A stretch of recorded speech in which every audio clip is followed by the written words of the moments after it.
저는 신학교에서 거의 한 20년 가까이 강의를 했는데 그중에 설교학 강의를 쭉 해왔습니다.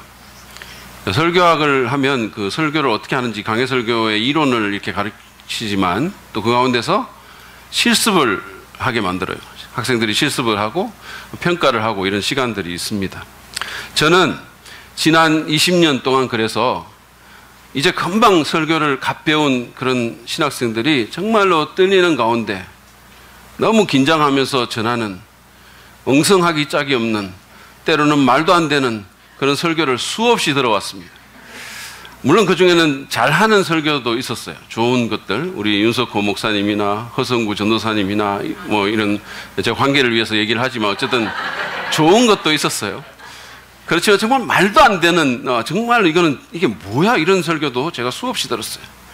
그럼에도 불구하고 제가 믿음을 버리지 않고 계속해서 성경이 하나님의 무한 말씀을 믿고 사는 것은 하나님의 놀라운 은혜임에 틀림이 없고 제 믿음이 그만큼 든든함을 보여주는 것이라고 생각합니다. 어쨌든 설교 실습 가운데서 제가 학생들에게 이렇게 지적을 하는 게 있는데 뭐 그 중에 가장 많이 하는 것 중에 하나는 말씀 분석에 대한 거예요. 그게 진짜 그 말씀이 맞는 거야? 뭐 그 말씀을 제대로 보고 말하는 거 맞아? 뭐 이런 것도 하지만 그것과 함께 제가 자주 말하는 게 뭐냐면 적용의 구체성에 대한 거예요. 너무 두루뭉실하게 말하는 거 아니냐고. 그 말씀을 듣고 뭐를 행하겠냐고. 어떤 적용을 할 수 있겠냐고. 좀 구체적으로 말해주라고. 구체적으로 말을 해야 삶이 변한다고. 이렇게 제가 지적을 합니다. 지난 주일에 저는 그 포로에서 돌아온 이스라엘 공동체, 이 백성들이 언약을 갱신하고 하나님의 백성으로 다시 한번 하나님 앞에 서는 그런 모습을 여러분과 더불어서 느헤미야서 10장 전반전을 보면서 이렇게 나누었습니다. 교회를 교회되게라는 제목으로 말씀을 나누었어요. 여러분 기억이 나십니까? 교회가 정말 참 하나님의 백성으로서 하나님 앞에 교회되기 위해서는 지도자들이 먼저 하나님께 헌신해야 되고 그리고 주의 모든 백성들이 사실은 모든 하나님의 말씀을 지키기로 헌신해야 함을 우리가 그 말씀을 통해서 보았습니다. 오늘은 이제 그 이스라엘 백성들이 하나님의 모든 말씀을 지키겠다고 했는데 그 가운데 특별히 구체적으로 어떤 말씀을 정말로 심각하게 신중하게 지킬 것인지에 대해 말씀하는 그 부분을 살펴보게 될 것입니다. 여러분 모든 말씀을 다 지키겠습니다라는 말하고 이런 거를 딱 집어서 이거를 지키겠습니다라고 말하는 거하고 어느 게 더 어려울 것 같으세요? 둘 다 사실은 어려워요. 둘 다 어려운데 그러나 책임적인 측면에서 보면 구체적으로 말하는 것이 더 어려울 수 있어요. 특별히 그것이 자기들이 잘 지키지 못했던 것, 순종하는데 어려움을 겪었던 것, 그리고 그 사실을 모든 사람이 알고 있는 가운데서 서약하고 헌신한다면 무언가를 적시해서 구체적으로 뭔가를 지키겠다고 하는 것이 일반적인 말보다는 훨씬 더 부담이 될 수 있고 훨씬 더 어려울 수 있습니다. 그리고 분명한 것은 설교하는 사람의 입장에서도 이렇게 말하는 것이 훨씬 더 부담스러워요. 구체적으로 말하는 것이 훨씬 더 부담스럽습니다. 저는 오늘 느헤미야서 10장 30절에서 39절에 기록된 하나님의 말씀을 기초로 하나님의 백성이라면 마땅히 헌신해야 될 세 가지 구체적인 영역에 대해서 여러분과 나누려고 합니다. 이게 좀 구체적이기 때문에 개인적으로 걸리는 분들도 있을 거예요. 그리고 이 말씀은 제가 미리 말씀드리는데 이것은 특별히 우리 교회의 가족들을 위한 말씀입니다. 일종의 패밀리 토크예요. 그러니까 오늘 혹시 우리 교회를 처음 방문하셨거나 아니면 아직 교회 회원이 아니신 분들은 아직 그리고 예수 그리스도를 믿지 않는 분들이 이 가운데 계신다면 그냥 편안한 마음으로 들으시면 되겠습니다. 그러나 하나님의 가족이 되신 우리 교회의 가족이 되신 분들은 편안하게만 듣지 않으셨으면 좋겠어요. 말이 잘 안 나오는데 그러나 하여튼 마음을 열고 들어주셨으면 좋겠습니다. 오늘 이 말씀이 느헤미야 10장의 하반부에 있는 말씀이 우리에게 가르쳐주는 하나님의 백성으로서 헌신해야 될 첫 번째 말씀은 요소는 우리가 하나님께 성별된 가정이 되는데 헌신해야 된다는 사실이에요. 우리는 하나님의 백성으로서 하나님께 성별된 가정이 되도록 헌신해야 합니다. 이스라엘 백성들은 자기들을 다시 하나님 백성으로 언약 갱신을 하면서 하나님 앞에 서면서 제일 먼저 가정을 이방 신의 영향에서부터 지키겠다라고 그렇게 헌신을 했습니다. 맹세를 했어요. 30절 말씀을 보시죠. 우리는 딸을 이 땅의 백성과, 그 당시에 팔레스타인에 있던 이방인들을 얘기합니다. 이 땅의 백성과 결혼시키지 않는다. 우리는 아들을 그들의 딸과 결혼시키지 않는다. 이 사람들은 자기 자녀를 이방인들과 결혼시키지 않겠다라고 맹세를 했습니다. 이것은 타 인종과의 결혼, 다시 말해서 국제 결혼 자체를 반대하는 것은 아닙니다. 이들이 이 맹세를 한 것은 신앙적인 이유에서였습니다. 당시에 고대 근동에 있던 사람들은 다 자기들의 신을 갖고 있었어요. 그 당시의 사람들은 매우 종교적이었습니다. 그래서 다 자기들이 섬기는 신들이 있었어요. 그러니까 국제 결혼을 한다는 것은 그 이방 신을 믿는 사람하고 결혼한다, 이런 뜻입니다. 이를테면 가나안 사람들은 바알 신과 아세라 신을 믿었어요. 그들을 섬겼습니다. 이 바알 신과 아세라 신은 풍요의 신들이거든요.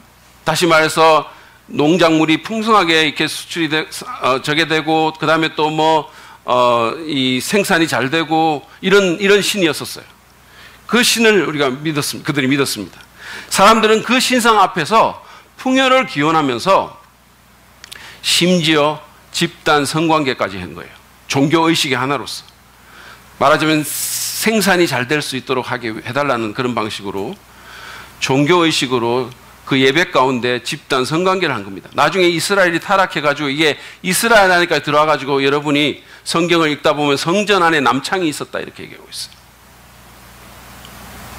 그런가 하면 암몬 사람들은 자기 신인 몰렉을 만족시키기 위해 가지고 자기들의 자녀를 불에 태워서 제물로 바치기도 했던 거예요. 그 당시에 이방인과 결혼한다는 것은 이런 신앙을 가진 우상 숭배자와 결혼한다는 뜻입니다. 그 결혼이 그들의 신앙에, 그들의 도덕성에 어떤 영향을 미칠지 여러분 생각해 보십시오. 아주 악하고 부정적인 영향을 미칠 것은 불보듯이 뻔합니다. 그렇지 않습니까? 그래서 성경은 이방인들과의 결혼을 금지시킨 거예요. 그래서 모세가 가나안 땅에 들어가기 전에 신명기 7장 3절 4절에서 이스라엘 백성에게 이런 말을 합니다.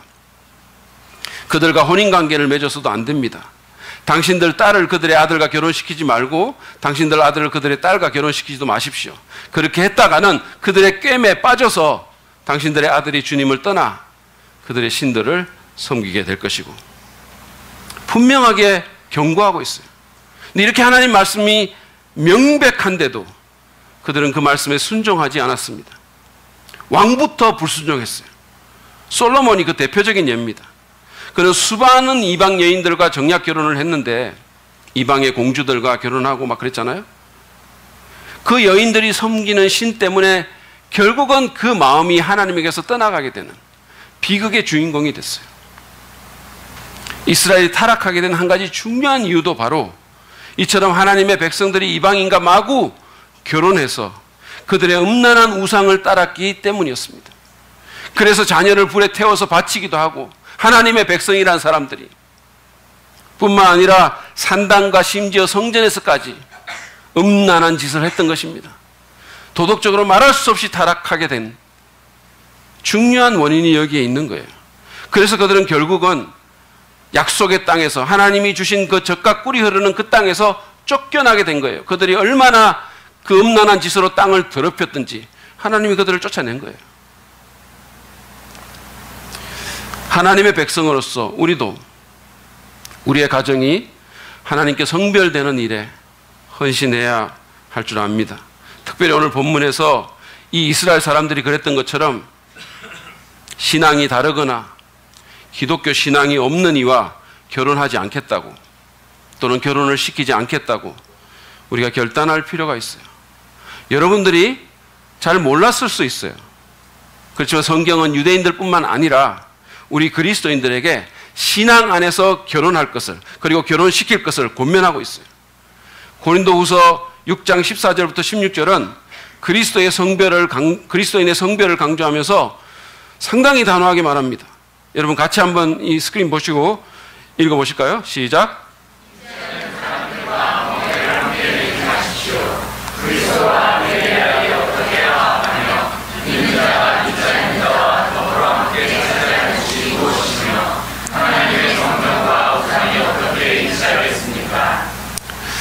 믿지 않는 사람들과 멍에를 같이 매지 말라는 거예요. 할 수만 있으면 그렇게 하지 말라는 겁니다. 왜냐하면 모든 것이 다르기 때문이에요. 가장 중요한 것이 다른데 그게 어떻게 일치가 되겠냐는 거예요. 재혼에 대한 바울의 권면을 보면 이 원리는 더욱 분명하게 보입니다. 고린도전서 7장 39절 말씀이에요. 이것도 같이 한번 읽어보겠습니다. 시작. 아내는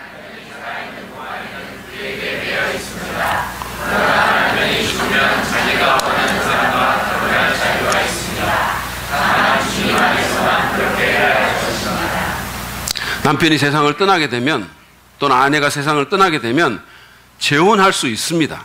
그런데 그 재혼할 때 주님 안에서 하라는 거예요. 다시 말하면 믿는 사람들과 그렇게 하라는 얘기입니다. 이것은 결코 예수 안 믿는 비그리스도인들을 무시하거나 적대시하기 때문이 아닙니다. 이것은 또한 무슨 예수 믿는 사람이 인간적으로 안 믿는 사람보다 더 낫다는 뜻도 아닙니다. 단지 이 지침은 그 두 사람과 가정의 행복을 위해서 주어진 것입니다. 여러분 생각해 보십시오. 신앙은 어떤 한 사람의 세계관과 가치관과 삶의 목적을 규정합니다. 그게 완전히 서로 다른 사람들이 함께 가정을 이루고 평생을 같이 살면서 자녀를 양육하고 어떤 중요한 삶의 결정을 한다는 것이 여러분 그게 쉬운 일이라고 생각하십니까? 그게 얼마나 힘들겠어요. 중간에 끼인 아이는 또 얼마나 혼란스럽겠습니까? 한 부모는 하나님 믿어야 된다고 하고 다른 한 부모는 하나님 없다고 말하고 한 부모는 주일날 교회 반드시 가야 된다고 하고 다른 한 부모는 학원 보내라고 하고 한 부모는 어떻게든 교회를 가는데 다른 한 부모는 골프장 가고 여러분 이게 쉽겠어요? 아이들이 얼마나 혼란스럽겠어요? 제가 아는 한 사람은 재즈를 굉장히 좋아하는 재즈 매니아가 있어요. 근데 이 사람도 음악적인 취향이 무지하게 까다롭습니다. 그런데 중매를 해가지고 결혼을 했는데 그 남편이 나중에 알고 봤더니 트로트를 무지하게 좋아하는 거예요. 그래서 자동차를 타고 어디 갈 때마다 너무 괴롭다는 거예요. 자주 싸운다는 거예요. 이 사람은 자기는 재즈 듣고 싶은데 트로트 틀고 빼고 들고 날린 거예요. 여러분 서로 다른 음악적인 취향도 이렇게 힘들 수 있는데 세계관과 가치관과 인생의 목적이 서로 다르다면 얼마나 더 그렇겠어요. 거기다 기독교 신앙을 가진 사람의 입장에서 보면 신앙은 자기 인생의 가장 깊고 중요한 부분입니다. 우리가 만약에 제대로 된 크리스찬이면 신앙만큼 우리 인생에 더 중요한 건 없는 거예요. 우리는 예수님을 주님이라고 부르는 사람들입니다. 여러분 이 표현을 주의 있게 생각해 봤는지 모르겠지만 우리는 예수님을 당신은 우리의 주인입니다라고 부르는 사람이에요. 내 삶의 주인이십니다.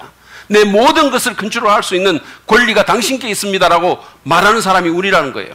그게 그리스도인이에요. 그게 기독교 신앙입니다. 그분 때문에 마음이 바뀌고 영원한 운명이 바뀐 사람들이에요. 여러분 기독교 신앙은 결코 신경 안정제나 오늘도 무사히식의 어떤 종교적인 액세서리가 아니에요. 기독교 신앙은 그저 그냥 마음의 평안을 얻는 복주머니 같은 거 아닙니다. 그것은 삶의 모든 영역을 채색하는 한 사람의 센터가 되는 거예요. 그런데 자기 인생의 그런 중요한 부분을 사랑하는 사람과 공유하지 못하니 이게 얼마나 안타까운 일입니까? 저는 한 그리스도인에게서 그분이 예수 안 믿는 분하고 결혼을 했는데 자기는 예배를 통해서 너무 감동이 됐는데 그 좋은 것을 배우자하고 정말 나누고 싶은데 나눌 수가 없다는 거예요. 공감이 안 되니까. 너무 안타깝고 답답하다 그랬어요. 여러분도 어떤 좋은 거 경험하면 나누고 싶잖아요. 사랑하는 사람하고. 정말 좋은데 정말 감동이 되는데 이거 같이 느끼고 싶은데 공감이 안 되는 거예요. 공감이. 결혼을 해야 하는 여러분, 그리고 자녀를 결혼시켜야 하는 여러분, 주님 앞에서 기도하고 마음을 다 잡으시기 바랍니다. 믿는 사람과 결혼하고 믿는 사람과 결혼시키겠다고. 여러분 자녀의 행복을 위해서, 그리고 그 결혼할 배우자의 행복을 위해서도 그렇게 하셔야 되는 거예요. 그리고 그 밑에 태어날 자녀를 위해서도 반드시 결단하셔야 돼요. 여러분, 이것은 사소한 문제가 결코 아닙니다. 많은 그리스도인들이 배우자감을 선택을 하는 가운데서, 또는 사이나 며느리감을 선택하는 가운데서 그들의 외모나 직업이나 학력이나 집안 배경 등을 아주 꼼꼼히 살핍니다. 사실은요, 느헤미야 때도 사회적인 지위 때문에 이방인들하고 결혼한 사람들이 있었어요. 느헤미야 13장에 가면 나옵니다. 그런 이유로 안 믿는 사람하고 결혼을 했던 거예요. 근데 여러분, 우리가 정말로 그리스도인이라면 우리가 봐야 할 것은 그런 조건보다는 상대방의 신앙과 인격인 거예요. 그게 너무너무 중요한 거예요. 그게 근본이에요. 그게 센터예요. 저처럼 신앙과 성품과 외모를 다 갖춘 배우자를 만나는 것은 극소수에게 허락된 축복이기 때문에 저를 따라 하시려고 하면 안 돼요. 왜 그런 웃음을 짓습니까? 여러분은 선택하셔야 돼요. 어떤 분은 전도하면 된다고 그렇게 말하는 분이 있어요. 자기 평생 전도 한번 못 해봤는데 이번에 결혼하면서 전도라도 해야 하지 않겠냐고 이렇게 말을 하는 거예요. 여러분, 결혼은 전도하려고 하는 게 아니에요. 그리고 종종 상대를 전도하기보다는 전도당하죠. 믿음이 병들게 되고 믿음의 방해를 받게 되고 때로는 핍박을 받습니다. 전도가 우리 마음대로 쉽게 됩니까? 제 제자 중에 안 믿는 남자와 결혼을 한 그런 친구가 있어요. 결혼하기 전에는 가끔씩 청년부 모임에도 같이 왔어요. 그리고 결혼하면 같이 교회 나가겠다고 약속도 했어요. 결혼을 했습니다. 그 약속이 지켜졌을까요? 안 지켜지죠. 안 지켜지죠. 그러니까 자기가 지금 신앙생활 하는 게 너무 힘들다고 울었어요. 제 앞에서. 너무너무 힘들다고. 여러분, 우리 가운데 어떤 분은 믿지 않는 분하고 결혼을 했지만 주님의 한량없는 은혜로 그 상대방이, 그 배우자가 예수님을 믿게 된 경우도 있어요. 그런 경우도 있을 겁니다. 그렇지만 그것은 정말로 예외예요. 그것이 일어나기는 진짜 힘든 일입니다. 그 예외에 당신의 인생이나 당신 자녀의 인생을 걸지 마시기 바랍니다. 제발 부탁합니다. 혹시 교제 중인 사람이 여기 있다면 그거 확실히 구원받기까지 결혼 결정하지 마십시오. 그리고 그의 영혼을 위해서 간절히 기도하시기 바랍니다. 너무 초조해하지 마세요. 결혼 못하는 거 아닌가? 결혼 못 시키는 거 아닌가? 여러분, 믿음으로 기다리면 주님께서 주실 겁니다. 전현수 집사님 보세요. 최고의 와이프 얻었잖아요. 그리고 알아야 할 것은 우리가 진짜 그리스도인이라면 우리는 결혼을 위해서 사는 것이 아니라 우리는 주님을 위해서 사는 거예요. 결혼 안 하고도 잘 살 수 있어요. 그러나 주님 없으면 못 살아요. 과거에 여러분이 잘 모르고 또는 그렇게까지 심각하게 생각하지 못하고 비그리스도인과 결혼한 분들이 여기 계실 겁니다. 그런 분들은 하나님의 자비와 은혜를 구하시고 배우자가 예수 믿을 수 있도록 온 힘을 다해서 기도하십시오. 그리고 정말로 어렵더라도, 힘들겠죠. 여러분의 마음이 힘들고 어렵더라도 인내해야 돼요. 여러분이 선택한 거예요. 인내하고 정말로 인내하면서 주님의 사랑으로 여러분의 배우자를 100배나 더 사랑할 수 있어야 돼요. 그래서 믿는 사람의 본을 보이고 그를 주님께로 인도하는 일이 있기를 바랍니다. 저도 여러분을 위해서 기도하겠습니다. 여러분 기억하십시오. 우리는 하나님의 백성으로서 믿음의 가정을 이루고 그 가정이 하나님께 성별되도록 헌신해야 합니다. 지금까지 말한 주님 안에서의 결혼은 그 한 예가 되겠죠. 한 요소지만 매우 중요한 요소예요. 그러나 우리는 그 외에도 우리의 가정이 이 세상의 불경건하고 타락한 영향력에서 벗어날 수 있도록, 그것이 우리 가정에 들어오지 않도록, 그 타락한 영향력이 우리 자녀들을 오염시키지 않도록 기도하면서 최선의 노력을 경주해야 합니다. 가정이 영적으로 무너지면 소망이 없는 거예요. 그것을 위해서 보는 것, 듣는 것, 말하는 것, 행동하는 것, 다른 사람들과 관계하는 것, 그 모든 것을 주의하겠다고 결단하고 주 앞에서 헌신하는 저와 여러분 되시기 바랍니다. 여러분이 하나님의 백성이라면 그래야 한다는 말씀입니다. 두 번째로 오늘 이 말씀은 우리가 정말 하나님의 백성이라면 우리는 안식일의 원리를 지키기로 헌신해야 함을 우리에게 가르쳐 줍니다. 자녀와 이방인들을 결혼시키지 않겠다고 맹세한 그들은 안식일에 대한 규범도 지키겠다라고 맹세합니다. 31절을 보세요. 31절 말씀 이것도 같이 읽겠습니다. 시작. 이 땅의 백성이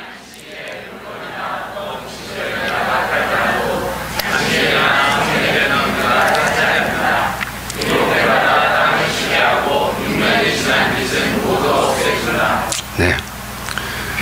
그 땅에 있는 이방인들이 안식일에 어떤 좋은 세일을 하더라도 자기들은 안 하겠다는 거예요. 자기들은 그 경제적인 이익을 포기하고 안식일을 지키겠다고. 여러분, 안식일은 고대에서 유대인들만의 독특한 관습이었어요. 유대인들이 자기들의 삶의 계명으로 받아들이는, 강령으로 받아들이는 그 10계명 중에 제4계명이 안식일을 거룩하게 지키라는 것입니다. 그런데 사실은 이 안식일의 원리는 율법을 넘어서 창조 질서에 뿌리 내리고 있어요. 성경은 하나님께서 6일 동안 이 세상을 창조하시고, 다시 말해서 6일 동안 일하시고 7일째 되는 날 쉬셨다라고 말씀합니다. 안식하셨다는 거예요. 따라서 안식일을 지키는 것은 하나님을 닮는 일이에요. 하나님의 백성들은 일주일에 하루를 구별해서 하던 일을 쉬고 하나님을 기억해야 했습니다. 그것이 안식일의 가장 주된 목적이에요. 그리고 이 안식년이라는 것도 여기 나오는데, 이 안식년은 안식일의 연장입니다. 매 7년마다 유대인들은 농사를 짓지 말고 땅을 쉬게 해야 했습니다. 이 땅도 다른 피조물들과 마찬가지로 하나님의 안식의 법칙에 따라서 디자인되어 있기 때문에 땅도 쉬게 해주라는 거예요. 그래서 1년 동안 일하지 말라는 거예요. 농경사회에서 여러분, 이것이 얼마나 큰 믿음을 요구하는 것이겠어요? 아니에요? 여러분 같으면 가게 문 닫고 1년 동안 아무것도 하지 말라고 하면 그게 좋으시겠어요? 신난다, 세계 여행 가자 뭐 이러겠어요? 아무 수입도 없는데? 더 나아가서 그들은 이 안식년에 자기들에게 빚진 형제의 빚을 탕감해 줘야 했어요. 빚을 지고도 갚을 능력이 없는 그런 공동체 가족들의 빚을 탕감해 주고 그들로 하여금 새 출발을 할 수 있도록 도와줘야 했던 겁니다. 이것 또한 얼마나 큰 믿음이 요구되는 일입니까? 이러한 안식년 성수를 통해 그들은 자기들의 죄의 빚을 탕감해 주시는 그 하나님을, 그 은혜로우신 하나님을 기억했고, 뿐만 아니라 자기들을 먹이시는 분이 자기가 일해서 먹는 게 아니라 하나님이심을 그들이 인식할 수 있었던 것입니다. 여러분, 유대인들이 이 규범을 잘 지켰을까요? 여러분들이 유대인 같으면 그렇게 하셨겠어요? 여러분들이 유대인 같으면 여러분에게 빚진 자들 다 7년 만에 한 번씩 탕감 다 해주고, 그리고 안식일에 좋은 무슨 일이 있더라도 다 쉬고 안 하고 하셨겠어요? 정말로 반응을 안 하십니다, 여러분. 저 같으면 잘 못했을 것 같아요. 그들도 못했어요. 그래서 하나님께서 선지자를 보내서 계속해서 안식일을 거룩하게 지키라고 계속 말한 거예요. 여러분, 이사야서를 보세요. 예레미야서를 보세요. 그래도 말을 안 들으니까 결국은 하나님께서 그들을 다른 나라에 포로 잡혀가게 하고 그 땅을 70년 동안 쉬게 만드는 거예요. 땅을 쉬게 하라고 했는데 한 번도 쉰 적이 없으니까 제대로 억지로 그렇게 만든 거죠. 이 사람들이, 느헤미야서에 나온 이 사람들이 바로 그 결과물들입니다. 그들이 자신들의 이제는 실패를 이제 인정하면서 말씀대로 안식일과 안식년을 지키겠다고 맹세한 거예요. 경제적으로 좀 손해를 보더라도, 안식일에 좋은 장사가 있다 하더라도 상거래하지 않겠다고, 7년마다 땅도 쉬게 해주겠고 빚도 탕감해 주겠다고 맹세했어요. 하나님의 백성으로서 우리도 이 안식일의 원리를 지키는데 헌신해야 할 것입니다. 물론 우리는 유대인과 상황이 달라요. 그들은 금요일 해가 진 후부터 토요일 해질 때까지 안식일을 지켰어요. 우리는 예수님께서 부활하신 일요일을 안식일로, 주일로 지킵니다. 그들은 농경사회였지만 우리는 아니에요. 그렇지만 안식일의 원리는 동일하게 지킬 필요가 있습니다. 일주일에 하루를 떼어서 하던 일을 그치고 하나님을 예배하고 영적인 것들과 내게 향한 하나님의 은혜를 묵상할 뿐만 아니라 내 삶을 성찰하고 재충전의 기회를 갖는 것은 우리에게 너무도 중요합니다. 그러지 않으면 우리는 이 정신없는 세상에서 어디로 가는지도 모르고 그냥 휩쓸려 갈 위험성이 있다는 거예요. 그냥 휩쓸려 내려가는 거예요. 내가 지금 제대로 가고 있는지. 여러분 그거 아세요? 속도보다 방향이 더 중요하다고? 막 빨리 휩쓸려 가긴 가는데 지금 어디로 가는지. 적어도 일주일에 한 번쯤은 나를 따로 구별해서 그런 것들에 대해서 생각해 보라는 거예요. 그래서 유대인 랍비인 아브라함 헷셀은 우리가 안식일을 지키는 것이 아니라 안식일이 우리를 지킵니다라는 유명한 말을 남긴 거예요. 안식일이, 주일이 우리를 지켜줍니다. 이 정신없이 바쁜 세상에서 주일이 우리를 지키는 거예요. 말바 던이라는 작가는 안식이라는 책에서 안식일, 다시 말해서 주일을 지키는 4가지 원리를 제시합니다. 첫째는 그침의 원리예요. 주일에 우리는 일을 그치고 생산과 성취를 그치고 하나님을 의지하는 가운데 근심과 걱정과 긴장도 그쳐야 하고 내가 하나님이 되려는 노력도 그치고 자꾸 더 가지려는 소유욕도 그치고 세상을 따라 하려는 문화수능도 그쳐야 합니다. 둘째는 쉼의 원리예요. 주일에 우리는 예배와 묵상을 통해서 영적인 쉼을, 지적인 쉼을, 정서적인 쉼을 경험하고 공동체의 교제를 통한 사회적인 쉼을, 그리고 일을 그침으로 인한 육체적인 쉼을 경험합니다. 셋째는 받아들임의 원리예요. 주일에 우리는 기독교 공동체의 가치를 받아들이고 하나님의 말씀과 은혜를 받아들이고 세상의 필요와 삶에 대한 우리의 부르심을 받아들일 필요가 있습니다. 마지막은 향연의 원리예요. 주일에 우리는 우리가 장차 경험하게 될 영원에 대한 향연을 이곳에서 미리 나누고 하나님께서 우리에게 주어진 이 소중한 삶에 대한 향연을 음악과 아름다움과 음식과 애정이 있는 그 향연을 버릴 필요가 있다는 거예요. 제가 언젠가 테마 기행 이스라엘 편을 본 적이 있는데 유대인들이 지금도 안식일을 이렇게 지키면서 그들이 모여서 음악을 틀어놓고 식사를 하면서 그런 말을 했었어요. 우리에게 안식일은 부담이 아니라 기쁨입니다. 그랬어요. 향연을 즐기는 것을 제가 봤어요. 이렇게 안식일을 지키면 그 안식일이 우리를 지켜주지 않겠습니까? 여러분은 안식일의 원리를 잘 지키며 살고 계십니까? 일과 근심 걱정을 거치고 육과 영의 쉼을 경험하고 공동체와 하나님의 말씀과 은혜와 소명을 받아들이고 영원에 대해서 그리고 지금 주어진 삶에 대해서 향연을 버리는 그런 삶을 적어도 일주일에 한 번 정도는 하고 계십니까? 무엇보다도 하나님의 백성으로서 하나님을 기억하고 하나님의 말씀을 받고 하나님의 은혜를 받고 공동체를 누리기 위해서 주일날 교회에 와서 예배드리고 지체들과 교제하십니까? 요즘 그리스도인들이 주일 예배를 너무 가볍게 여기는 경향이 있어요. 매우 우려스럽습니다. 한 목사님은 요즘 그리스도인들 가운데서는 이제 주일 성수의 개념은 찾아보기가 힘들게 됐고 그리스도인들이 시간 될 때 나와서 예배드리는 신앙인으로 변하고 있다고 개탄을 했어요. 시간 될 때 나가서 예배드리는. 주일에 다른 활동으로 우리를 유혹하는 것이 너무 많은 세상이에요. 그죠? 그게 사실이에요. 각종 시험이 주일에 있고 무슨 아이들 온갖 대회가 있고 학원 보강해야 되고 돈 벌 기회도 많고 무슨 여행이나 다른 여행의 기회도 너무 많지만 그리고 요즘에는 또 남의 나라 월드컵 8강까지 챙겨봐야 되지만 여러분 그런 것들을 거절하고 하나님께 예배드리는 것을 최우선으로 삼으시기 바랍니다. 그렇다고 제가 교회에 하루 종일 있어야 된다고 말하는 건 절대 아니에요. 우리 교회는요 오후 늦도록 저기 4층 카페에서 교제하는 젊은 부부들이 있어요. 교회를 너무 사랑하는지 집에 갈 생각을 안 해요. 이런 모임이 많아지면 목회자들이 참 부담스러워집니다. 피곤해져요. 저부터도 지난 주일 오후에 이렇게 퇴근하려고 주일날 이렇게 4층에 올라왔는데 이분들이 계속 있는 거예요. 그냥 좀 움찔했었어요. 그러니까 자기들이 말하는 게 자기들은 목회자보다 늦게 집에 가는 모임이라고, 성도 모임이라고. 먼저 가시라고 얘기를 하는 거예요. 그러면 저는 성도보다 먼저 퇴근하는 목사가 되잖아요.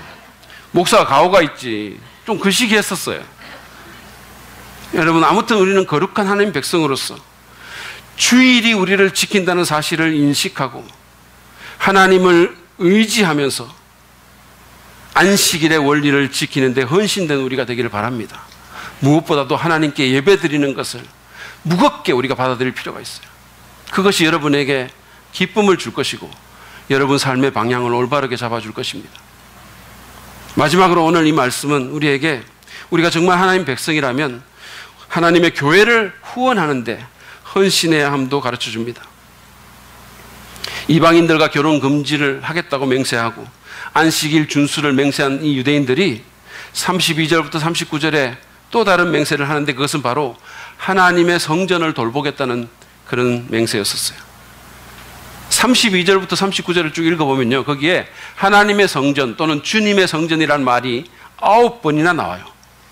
유대인들에게 성전은 단순한 종교 건물이 아닙니다.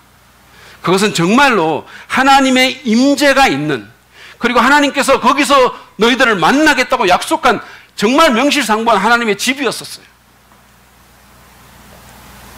거룩한 곳이었습니다. 따라서 하나님의 성전에 대한 태도는 하나님에 대한 태도와 연결이 되어 있었어요. 근데 이 구절들을 읽어보면 그들은 정말 다양한 방식으로 성전 후원에 헌신을 합니다. 32절부터 33절에 보면 성전 비용을 부담하겠다고 말을 하고 성전 세를 내겠다는 거예요. 그리고 34절에는 제비를 뽑아서 해마다 성전에 뗄 땔감을, 나무를 드리겠다고 말을 합니다. 그리고 35절부터 37절 상반절에 보면 첫 열매에 대한 헌물 규정을 적고 있는데 성전 일을 위해서 온전히 구별된 레위인들과 제사장들 그리고 그들의 가족을 후원하기 위해서 하나님의 법대로 제일 처음 것들을 드리겠다라고 말씀합니다. 그리고 37절 하반절부터 39절은 11조에 대한 헌신을 적고 있어요. 제가 다 읽지는 않겠고 32절부터 36절까지 읽어보려고 하겠습니다. 교독을 할게요. 제가 먼저 읽겠습니다. 우리는 다음과 같은 규례도 정하였다. 하나님의 성전 비용으로 쓰도록 우리는 해마다 3분의 1세겔씩 바친다.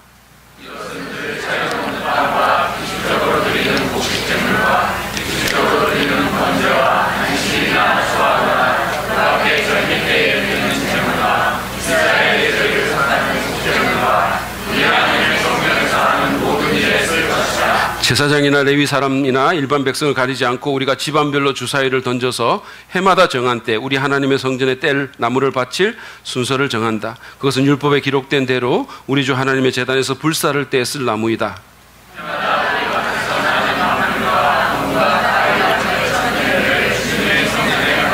우리 같이 읽겠습니다. 율법에 기록된 대로 우리의 맏아들과 가축의 첫 새끼 곧 처음 난 송아지와 새끼양을 우리 하나님의 성전으로 가지고 가서 그 성전에서 우리 하나님을 섬기는 제사장에게 바친다. 자기들이 하나님의 성전을 돌보겠다고 다양한 방식으로 이렇게 헌신하겠고 저렇게 헌신하겠고 다양한 방식으로 헌신하겠다고 이렇게 말을 합니다. 그리고 이 모든 것에 대한 설명을 마친 후에 그들은 39절 하반절에서 이렇게 자신들의 결심을 선포합니다. 이것도 우리 같이 읽겠습니다. 시작. 우리는 우리 하나님의 성전을 버려두지 않을 것이다. 우리는 우리 하나님의 성전을 아무렇게나 버려두지 않을 것이다. 여러분 멋있지 않습니까? 제게만 이게 멋있나요? 너무 멋있어요. 우리도 하나님의 백성으로서 이 유대인들처럼 우리는 우리 하나님의 교회를 아무렇게나 버려두지 않을 것이다 라고 결심할 필요가 있어요. 오늘날 교회가 바로 하나님의 성전이기 때문입니다. 우리는 교회의 지체로서 주의 거룩한 성령이 임재하시는 교회를 후원하고 돌볼 책임이 있습니다. 지금 우리 교회에 회원이 아니신 분들, 아까도 제가 말씀드린 것처럼 아직은 예수님 믿지 않으신 분들, 그리고 최근에 방문한 분들에게 제가 말씀드리는 거 아닙니다. 우리 교회에 와서 새가족반을 하고 교회의 회원이 되겠다고 등록한 우리 사랑받는 교회 가족들에게 제가 말씀드리는 거예요. 여러분은 하나님의 교회를 후원할 책임이 있습니다. 우리 모두가 다 그렇습니다. 어떤 분들은 교회를 운영하고 사역하는데 얼마나 많은 돈이 드는지 잘 모르시는 분이 있는 것 같아요. 교회니까 임대료도 하늘에서 그냥 이렇게 뚝 떨어지는 거. 교회니까 뭐 이렇게 건물주도 와서 교회 하십니까? 그냥 쓰세요. 그냥 뭐 이러는 줄 아는 분들이 있는 것 같아요. 너무너무 은혜롭게. 그리고 그냥 교역자들도 하나님께 평생 드렸으니까 그냥 하나님이 알아가지고 하늘에서 만나를 내려주시고 매출하게 이러는 줄 아는 분들이 믿음이 너무 좋으신 거 아니에요, 여러분? 여러분, 그렇지 않습니다. 교회 건물을 쓰고 교역자 생활을 서포트하고 그리고 우리가 사역을 하는 데는 많은 돈이 필요합니다. 하나님께서는요, 그 재정을 영적 가족인 우리가 채우기를 원하시는 거예요. 어제 저희 딸내미가 얼마 전에 대학을 졸업하고 이제까지는 직장이 없었지만 지금 돈을 벌거든요. 뭐 많이 벌지는 않지만 돈을 벌어요. 그래서 저희 딸내미가 저희 와이프하고 이제 같이 가서 머리를 했어요. 그러고는 우리 집사람이 머리를 하면 돈이 들잖아요. 그러니까 너 머리 한 거 돈 내? 이렇게 얘기했어요. 그랬더니 아니 왜 내냐고 자기가 왜 내냐고 막 이렇게 얘기를 하는 거예요. 엄마가 내야지. 그래서 엄마가 이때까지는 네가 돈을 못 벌었으니까 우리가 내줬지만 이제 네가 돈 버니까 내야지. 이제 내. 그랬더니 걔가 하는 말이 왜 이래? 우리 가족이잖아. 이러는 거예요. 여러분, 가족이니까 내야죠. 김동호 목사님이라는 분이 복음을 위한다면 지갑을 찢어라라는 책을 썼어요. 여러분, 교회를 위한다면 지갑을 찢지는 마시고, 찢으면 돈도 찢으니까 지갑을 여셔야 됩니다. 오해하지 마시기 바랍니다. 저는 헌금에만 모든 정신이 팔린 그런 목사가 아닙니다. 여러분들이 저를 아시는 분은 아마 그거 좀 인정해 줬으면 좋겠어요. 어떤 목사님이 나체족에게 설교를 하러 갔습니다. 이분이 참 신령한 목사님이죠. 그래도 사모님이 신경이 너무 많이 쓰이는 거예요. 그래가지고 목사님 돌아오실 때까지 정말로 간절히 열심히 기도를 했어요. 그리고 목사님 돌아오고 나서 이제 사모님 물었어요.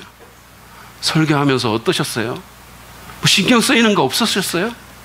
그랬더니 목사님이 이렇게 대답했습니다. 글쎄, 다들 옷을 안 입고 있어가지고 지갑을 어디다 뒀는지 정말 너무 궁금하더라고. 헌금해야 되는데. 여러분 좀 웃으세요. 제가 웃으라고 한 말입니다. 저는 그런 목사는 아니지만, 헌금에 모든 정신이 팔린 그런 목사가 아니지만, 그럼에도 불구하고 성도들의 헌금 생활에 관심이 없지 않습니다. 왜냐하면 그것은 그분의 하나님에 대한 사랑과 교회에 대한 헌신을 보여주는 것이기 때문입니다. 우리가 주님과 그분의 교회를 정말로 사랑한다면 우리는 기쁘게 드리고 후원할 수 있을 것입니다. 왜냐하면 사랑하면서 안 줄 수는 없기 때문이에요.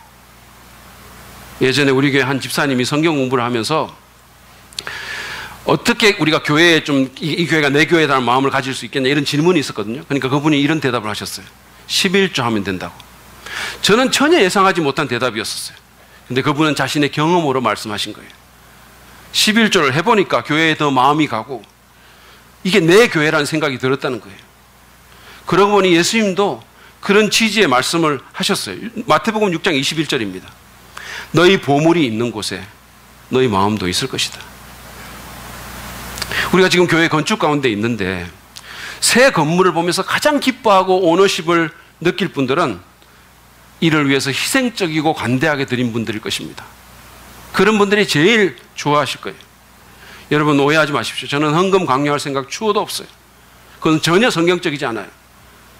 건축 헌금 작정하면서 우리 교회처럼 그렇게 부담 안 주면서 나이스한 교회가 있으면 나와보라 그러세요. 왜 아멘을 안 하십니까? 하나님은 우리가 억지로 헌금하는 거 원하지 않으십니다. 그리고요, 제가 여러분에게 드릴 말씀이 있어요. 여러분이 헌금 한 푼도 안 하셔도 하나님은 여러분을 너무너무 사랑하십니다. 맹렬하게, 무지하게 사랑하십니다. 그러나 우리가 정말로 하나님의 사랑을 입었다면 우리는 그 사랑에 반응해서 드려야 됩니다. 그게 정상이에요. 여러분의 믿음에 따라 자발적으로 기쁘게 하나님께, 하나님의 교회를 위해서 드리도록 교회를 후원하겠다고 결단하십시오. 가족이잖아 그러면서 다른 사람 하게 하지 말고 가족이니까 다 해야 되는 거예요. 액수는 상관이 없습니다. 많이 버는 자는 많이, 적게 버는 자는 적게. 그렇게 하라고 했어요. 형편과 믿음에 따라서 하십시오. 하나님께서 여러분의 재정생활에 개입하시고 하나님께서 여러분을 복의 통로로 쓰실 것입니다. 돈이 많아서 인생이 행복한가요? 하나님이 복 주시면 행복한 거예요. 우리 마음이, 심령이 평안하면 행복한 거예요. 나누면 나눌수록 그래서 더 행복한 거예요. 그러므로 하나님의 교회를 후원하십시오. 그리고 오늘 여러분이 이 설교를 듣고 바로 적용할 게 있어요. 여러분 오늘 예배 후에 4층에 가시면 학생부가 수양의 기금을 위해서 판매하는 아이스크림 와플이 있어요. 이 사진은 실제와는 좀 다를 수 있어요. 네, 꼭 이렇지는 않습니다. 그렇지만요, 제가 어제 미리 먹어봤는데 정말로 맛있었어요. 여러분 윤 목사님 말은 잘 못 믿잖아요. 제 말은 좀 믿어주세요. 짜고 치는 거 아닙니다. 짜고 치는 거 아니에요. 물론 제가 공짜로 먹었으니까 뭐 이거라도 제가 안 할 수는 없긴 하지만 그건 정말 괜찮았어요. 후원하십시오. 비싸려고 깎으려고 하지 말고. 그리고 좀 그스럼 또는 이렇게 좀 그냥 받지 않는 여유를 좀 보여주세요. 그냥 네가 가져. 얼마나 멋있습니까? 네가 가져. 겨우 500원인데. 그리고 주일학교 1박 2일 이 캠프를 위한 물품 후원에도 여러분 이름 좀 쓰세요. 저도 했습니다. 그리고 라오스에 보낼 물품이나 헌금하실 분들 그거 위해서 헌신하셔도 괜찮아요. 우리 주님은 주는 자가 받는 자보다 복이 있다라고 말씀하셨어요. 주님이 말씀하셨으면 그게 진리인 거예요. 그렇게 말씀하신 주님은 우리에게 자신의 생명을 주셨어요. 한없는 사랑을 주시고 아침마다 새로운 은혜를 주십니다. 우리가 주님보다 더 많이 줄 수는 결코 없는 거예요. 그러므로 여러분이 할 수 있는 대로 여러분의 믿음을 따라 하나님의 교회를 위해서 드리십시오. 교회를 돌보고 후원하겠다고 결단하십시오. 그럴 때 여러분은 정말로 복 있는 자가 되고 교회는 더 건강하게 세워지게 될 것입니다. 오늘 우리는 하나님의 백성으로서 우리가 헌신해야 될 3가지 구체적인 영역에 대해서 말씀을 나눴습니다. 그래서 믿는 자와의 결혼을 통해서 하나님께 성별된 가정이 되도록 헌신하는 것과 안식일의 원리를 지키는 일에 헌신하는 것, 그리고 주님의 교회를 후원하는 일에 헌신하는 것이었습니다. 우리가 하나님의 백성이라면 이것만은 해야 된다는 거예요. 물론 이런 헌신이 쉽지 않을 수 있어요. 그러나 우리는 이미 말씀드린 것처럼 하나님께서 우리에게 먼저 헌신하신 그 헌신을 경험한 사람이에요. 정말로 우리가 감히 따라갈 수 없을 정도로 하나님이 우리에게 많은 것을 드렸음을 우리가 기억할 필요가 있는 거예요. 우리의 헌신은 하나님의 그 어마무시한 헌신에 대한 작은 반응에 불과합니다. 여러분 주 달려 죽은 십자가라는 찬송 아시죠? 거기 보면 이런 가사가 있습니다. 주 달려 죽은 십자가 우리가 생각할 때 세상에 속한 욕심을 헛된 줄 알고 버리네. 왜냐하면 그 십자가가 나를 위한 십자가니까. 왜냐하면 그 십자가가 내게 모든 것을 준, 영생을 주고 심령에 평안을 주고 사랑을 준 십자가니까. 온 세상 만물 가져도 주원에 못 다갚겠네. 놀라운 사랑받은 나 몸으로 제물 삼겠네. 여러분, 여러분에게 주어진 주님의 그 십자가 은혜를 생각하십시오. 그 사랑을 묵상하십시오. 그러면 여러분이 기쁘게 헌신할 수 있을 것입니다. 정말로 즐거운 마음으로 십자가 지고 갈 수 있게 될 것입니다. 이 시간 그렇게 헌신하는 저 여러분 되기를 간절히 바랍니다.